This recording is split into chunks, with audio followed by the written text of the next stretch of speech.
Саламатсыздарбы? Мен Гүлнара Орозкановна, Көпөгөнова чүй токмок билим берүү бөлүмүндөгү методист болуп иштейм. Бизде чүй токмок билим берүү бөлүмүндө мектептерде 45 мектеп бар. Бүт мектептерди чакырып, бала бакчаларды чакырып, ошол Гапырмадан Минустун энелер мектебинин чүй облустук координаторлору, ошол эле кезекте лидерлери тарабынан ошол программаны энелер мектебинин программасы менен тааныштыруу, ошол эле кезекте таанышып, аны кандайча баштоо, ошол эле кезекте ушул түшүнүк алуу үчүн биз баштап жатабыз. Азыр саат 1 болду.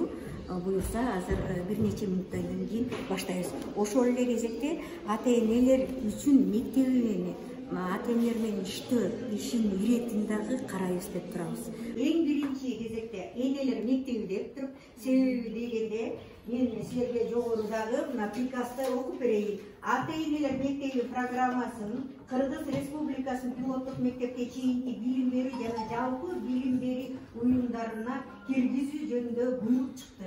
Буйрук 879/22 жылдын 13 майында чыккан. Муну ар бирөөбүз билебиз, себеби деген уже буйрук келди.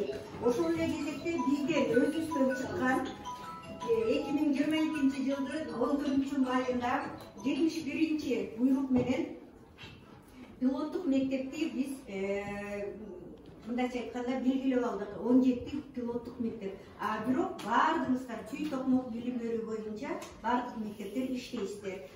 Экинчи кезекте мына бүгүнкү приказ 97 буйруктун негизинде ушул энелер мектеби программасы боюнча семинар тренинг уюштурулсун деген приказдын негизинде ушул жерге чогулуп турабыз. Эми энелер мектеби бул сөз түрдө бизде жоболор болуш керек. Мынакей мен жогоруда айтайын. Энелер мектебинин жобосу сөз түрдө жоболор менен таанышасыздар. Ошону коесуздар. Максатын, ошол эле кезекте анын мазмунун, багыттары боюнча биринчи кезекте бул администрация, ошол эле кезекте мектеп коллективи бул боюнча сөз түрдө өтүш керек. Эне мектеби өтүлүүчү машыгуулар түрлөрү, ошол эле кезекте эң биринчи зарыл темалар. Андан кийин биздеги ар бир мектепте ушул программа аласыздар. Программанын негизинде билесиздер, 1-класстан 11-класска чейин программанын негизинде өтүлөт дагы. Ар бир программада бир айда бир жолу өтөсүздөр да туурабы?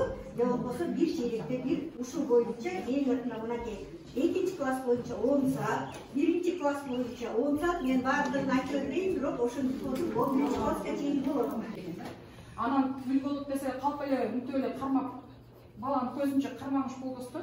Чындап эле ал өзүбүз дагы кызыктуу китептерди алып окуп, аны балдар менен талкуулап, балдарга айтып берип, кызыктырышыбыз керек экен да. Ошондуктан эң биринчи балдарды биз ата мектепке кызыгуу үчүн өзүбүз зарылчылыгын сезип, китепти сүйө билишибиз керек. Бул жерде мисалы үй бүлөдө жүрөктөр жарылып, мисалы билим алуу, адабий китеп окуу туура уюштурулган, убакытты туура бөлүштүрүп берген баласына.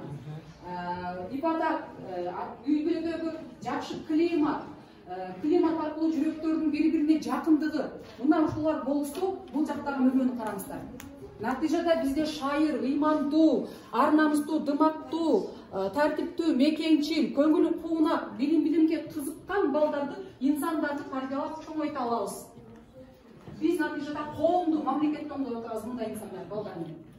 Эгер үй бүлөдө жүрөктөр караңгы, ар кандай терс, зыяндуу сабаттар орун алса, зыяндуу жанагы ичимдик, тамеки чегүү, зомбулук болуп атса үй бүлөдө, көбүнчө убактысын туура эмес бөлүштүрүп, көп убактысын интернеттеги туура эмес жанагы сайттарга көп убакыт коротуп атса, натыйжада алган үмө биз ачуулуу, агрессивдүү, жүрөгү жараланган, капаланган, таркынчаак, жалкоо балдарды, инсандарды тарбиялап чоңойтуп койду экенбиз деп ошол эне бизге түшүндүрүп берди да. Бул абдан бизге калыстар тобуна, уюштуруучуларга бизге өтө жагып, анан бул ошол сиздердин сунуштоон туура көрдүк. Натыйжада бул плакаттын ээси мыкты эне конкурсунда биринчи орунду жеңип алды.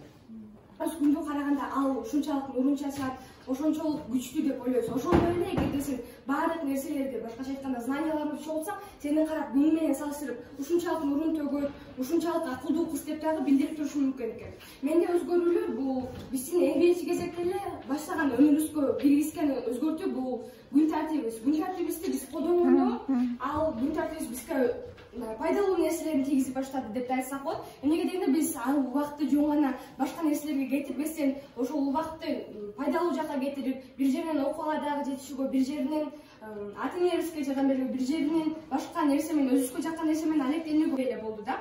Жана ошондой эле бул жерде биздин ата энелерибизге кандай өзгөрүү болду? Биздин ата энелерибиз бир гана чыккан китептер, мисалы окуучуларга, студенттерге жана ата энелерге болуп жетпейби? Ата энелерибиз окуп, ошону канчалык кызыгып баштаганда, биз мектепте чогууларга келишип, ошончолук жакшы экен, жөн гана сөз эмес экен деген дагы ойлор пайда болуп баштады.